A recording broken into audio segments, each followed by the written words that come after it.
देखिए रोज़ भारतीय जनता पार्टी के कार्यकर्ताओं को घेरा जा रहा है, मारा जा रहा है। यदि वो सेवा करना चाहते हैं, कोविड के मरीजों की सेवा करना चाहते हैं तो उन्हें रोका जाता है। तूफ़ान से पीड़ित लोगों की सेवा करना चाहते हैं तो उन्हें रोका जाता है। लॉकडाउन के कारण जो गरीब रोज़गार से वंचित रह गए, उनको अगर अनाज बांटने जाते हैं तो उनके साथ मारपीट की जाती है। सांसद तक को घूमने नहीं देते हैं अपने विधानसभा क्षेत्र के अंदर। तो एक तरीके से वहाँ तानाशाही है ममता जी की, डेमोक्रेसी बिल्कुल नहीं है। विपक्ष हमेशा कहीं ना कहीं झूठे अपराधों में फंसकर जेल में, थाने में और कोर्ट में चक्कर लगाता रहता है। अर्थव्यवस्था को लेकर राहुल गांधी ने ट्वीट किया है कि गवर्नमेंट ऑफ इंडिया को नकद को इंजेक्ट अगर नहीं करता है तो मध्यम वर्गीय और गरीब होते जाएंगे। देखिए राहुल जी में समझ रहे थे कि समझदारी आ जाएगी। सारे विश्व के अंदर लॉकडाउन के कारण आर्थिक मंदी आई है। ऐसे समय में हमें देश के प्रधानमंत्री के साथ खड़े होकर और कोविड-19 से लड़ना चाहिए। और कोविड-19 के कारण जो भी अव्यवस्था फैली, चाहे वो अर्थव्यवस्था के कारण, उनके साथ खड़े होकर काम करना चाहिए। पर रोज़ कुछ न कुछ बयान देना, उलूल बयान देना, लॉकडाउन का कोई फ़ायदा नहीं हुआ। अरे भाई, जो दिमाग वाले लोग हैं, यूनाइटेड नेशन, WHO, सब प्रधानमंत्री जी के निर्णय की प्रशंसा कर रहे हैं। अब आप यहाँ पर लॉकडाउन का विरोध कर रहे हैं, तो आपकी समझदारी पे प्रश्न चिन्ह है राहुल जी। और इसलिए ऐसे समय में जब प्रधानमंत्री के साथ खड़े होकर देश के लोगों का मनोबल बढ़ाना चाहिए, रोज़ उलूल बयान देकर एक गैर जवाबदार नेता की भूमिका वो अदा कर रहे हैं। सर, कांग्रेस नेताओं पे जो केस दर्ज हुआ उस पर कमलनाथ ने भी आपत्ति जताई है कि बीजेपी जो है लगातार वायलेशन कर रही है लॉकडाउन का, और कांग्रेस पर केस दर्ज किया जा रहा है।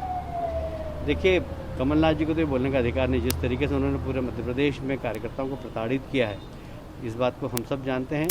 और प्रतिदिन कार्यकर्ताओं के मकान तोड़े जा रहे थे, कार्यकर्ताओं को ज़बरदस्ती माफिया बनाकर और उनको बंद किया जा रहा था। तो उन्होंने तो बदले की भावना से काम किया। और अगर कांग्रेस के कार्यकर्ता धरना दे रहे हैं और लगता है कि ये नियम विरुद्ध है, तो प्रशासन ने कार्रवाई की होगी। और इसलिए कमलनाथ जी के ये बोलने से कि वो ध्यान रखें कि उनके मुख्यमंत्री के काल में क्या क्या हुआ और कार्यकर्ताओं को किस प्रकार आपने परेशान किया। यदि इस प्रकार हम बदले की कार्रवाई करेंगे कमलनाथ जी, तो आप स्वयं भी कटघरे में खड़ा हो जाएंगे। एसडीएम और सीएसपी भी सर इस दौरान घुटने पे आ गए थे जीतू पटवारी के सामने राजवाड़ा पर जब धरने दिए थे। मुझे लगता है कि उनके साथ जाती हो गई। कोविड-19 के कारण जो भी अव्यवस्था फैली, चाहे वो अर्थव्यवस्था के कारण, उनके साथ खड़े होकर काम करना चाहिए। पर रोज़ कुछ न कुछ बयान देना, उलूल बयान देना, लॉकडाउन का कोई फ़ायदा नहीं हुआ। अरे भाई, जो दिमाग वाले लोग हैं, यूनाइटेड नेशन, WHO, सब प्रधानमंत्री जी के निर्णय की प्रशंसा कर रहे हैं। अब आप यहाँ पर लॉकडाउन का विरोध कर रहे हैं, तो आपकी समझदारी पे प्रश्न चिन्ह है राहुल जी।